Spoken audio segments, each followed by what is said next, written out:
सुबह का वक्त था। गली में हमेशा की तरह कचरा गाड़ी आई।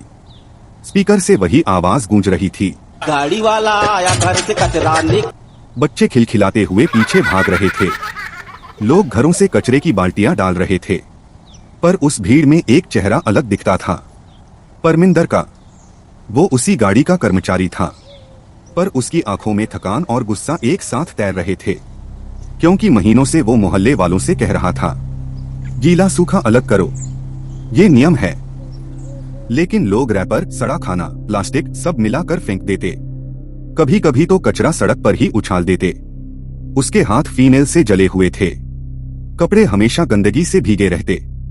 धीरे धीरे सफाई का काम उसके लिए नौकरी नहीं, एक जुनून और नफरत बन गया था। रात को जब सब सोते, परमिंदर अपने छोटे कमरे में बैठकर बुदबुदाता, ये लोग नहीं सुधरेंगे, अब इन्हें सबक सिखाना होगा। कमरे में फीनेल की गंध बहुत तेज थी। दीवारों पर उसके लिखे अजीब वाक्य चिपके थे, कचरा फैलाने वाला पापी है, गंदगी मिटाना ही मोक्ष है।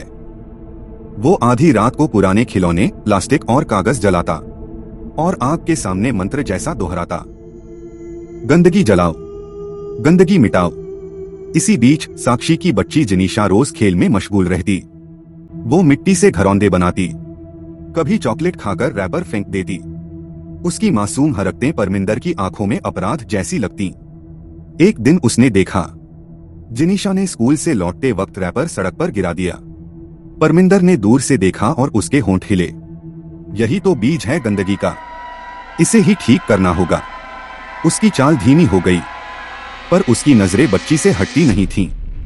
अगले ही दिन अजीब चीजें शुरू हुई। जिनीशा की कॉपियों पर लाल रंग से लिखा मिलता, साफ करो। उसके खिलौनों पर फीनेल की गंध आने लगी। कभी दरवाजे पर कोई खून जैसी स्याही से लिख जाता, कचरा फैलाओगे तो मिटा दिए जाओगे। रात में जब गली सुनसान होती, तो अचानक कहीं से वही गाना बज उठता। पर अब वो सामान्य नहीं था। गाना धीमा, खुरदुरा और डरावना हो चुका था। साक्षी को शक हुआ, परमिंदर का चेहरा हर दिन और डरावना होता जा रहा था। उसकी आंखें अब गुस्से से नहीं, बल्कि किसी पागलपन से चमक रही थीं। एक रात साक्षी ने खिड़की से झांका। परमिंदर अपने आंगन में आग जला रहा था। उसमें बच्चों के फटे बैग, प्लास्टिक खिलौने और सूखे फूल जल रहे थे। वो बुदबुदा रहा था, गंदगी को आग में समर्पित कर दो, तभी मोहल्ला पवित्र होगा। साक्षी कांप उठी। उसे समझ आया, अब बात सिर्फ कचरे की नहीं रही। परमिंदर के लिए अब ये एक जुनून है, वो अब सबक सिखा कर ही मानेगा। अगले दिन जब जिनीशा घर लौटी, उसके बैग पर मिट्टी लगी थी।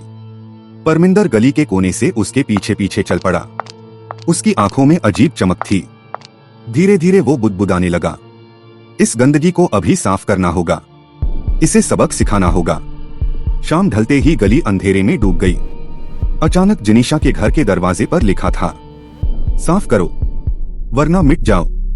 साक्षी का दिल जोरों से धड़कने लगा।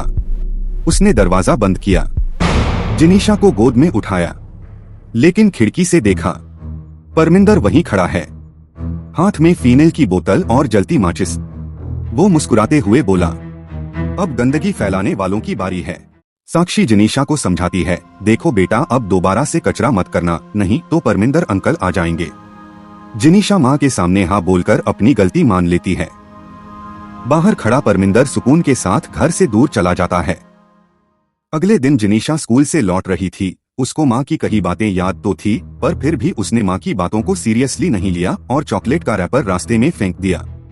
जिनीशा पीछे मुड़ती है और देखती है।